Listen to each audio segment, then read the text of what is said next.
How are you doing? Ma'am, I'm doing well. Relaxed, enjoying your interview? Yes, ma'am. Good. You mentioned that you had a multi-dimensional upbringing. What does that mean? Ma'am, right from the very beginning, I had started my life in sports with Taekwondo, and later on I started playing football and basketball. So I have played quite a number of sports across my school life. Apart from that, ma'am, in college I explored this new side of me, which was participating in cultural activities. And I was leading the Commerce Society in college, and we organized India's largest undergraduate commerce festival. So that was a new experience that I had.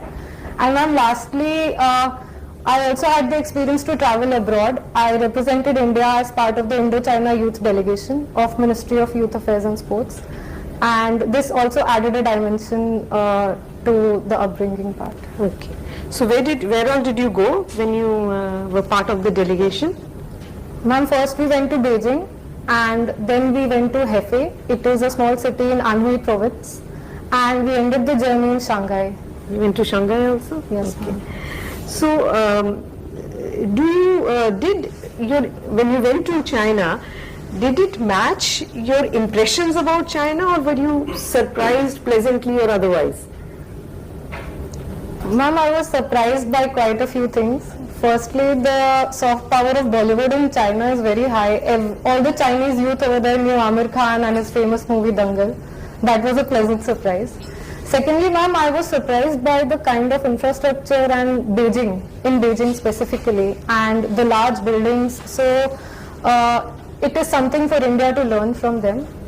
And thirdly, ma'am, another interesting point was that so far we often read in newspapers about the Chinese, but over there it sort of humanized my interaction with them. Suddenly our rivals were a human being on the other side, and I think this kind of soft power among the youth can go a long way.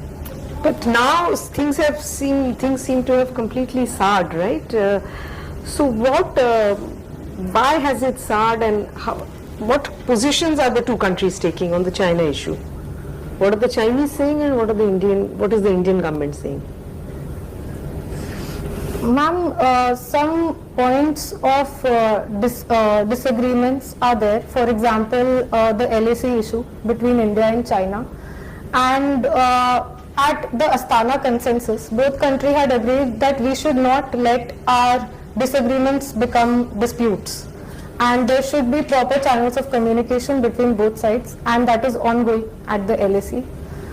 Secondly, ma'am, India with respect to China has had a positive approach also. India has engaged with China on multiple forums like BRICS, SCO, and this is helping the global world order, the global economic order to be led by the Asian countries now. So it can bring in an Asian century in the economic sense. Is it really possible? Because there is general deep distrust of China now. I mean, in cutting across countries, and the way they have reacted to the way they have acted on our borders has been a warning signal for everybody else. And it is famously, I mean, you look at China-Australia relations. So really, is there a meeting ground possible?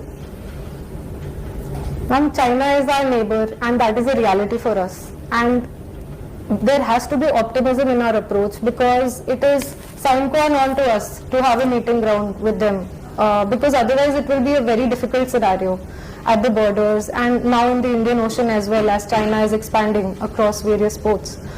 So as far as the global response to China's various moves is concerned, India will be valid if India remains vigilant in its approach towards China, and India with its quadrilateral security dialogue and free and open Indo-Pacific approach can collaborate with other members in the world to help tackle an aggressive China.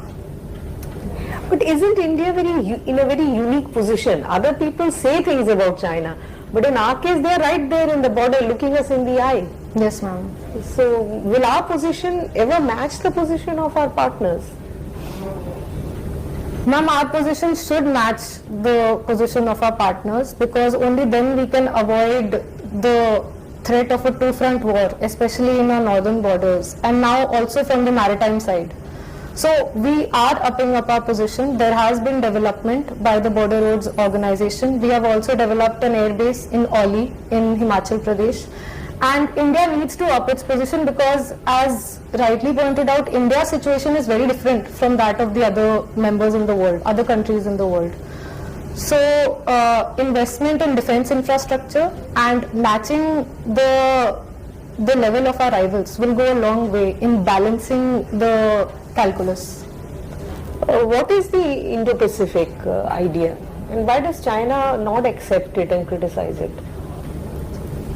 Ma'am, the idea of a free and open Indo-Pacific was first given by Shinzo Abe, the former leader of Japan, and this was to create free and open sea lines of communication across the Indian Ocean, because significant amount of trade happens in this area. And at the Shangri-La Dialogue, India had expanded this to free, open and inclusive Indo-Pacific region, showcasing to the world that it is not an exclusive architecture, it is inclusive of all the members in the region. But China believes this to be an artificial construct, and China feels that this can be a threat, and it has also labeled the Quad dialogue in the Indo-Pacific as the Asian NATO. But India has taken steps to counter China's concerns.